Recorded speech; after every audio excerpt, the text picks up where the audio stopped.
Hello mister Pradeep. Pradeep ji, मैंने आज आपके लिए बड़े प्यार से एक शायरी स्टेटस बनाया हूँ। इसलिए प्रदीप जी, देर न करते हुए शायरी को स्टार्ट करता हूँ। कि खूबसूरत सा एक पल किस्सा बन जाता है, न जाने कब कौन जिंदगी का हिस्सा बन जाता है।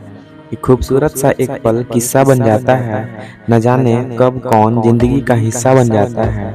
कुछ लोग जिंदगी में ऐसे मिलते हैं, कि कुछ लोग जिंदगी में ऐसे मिलते हैं जिनसे कभी ना टूटने वाला रिश्ता बन जाता है।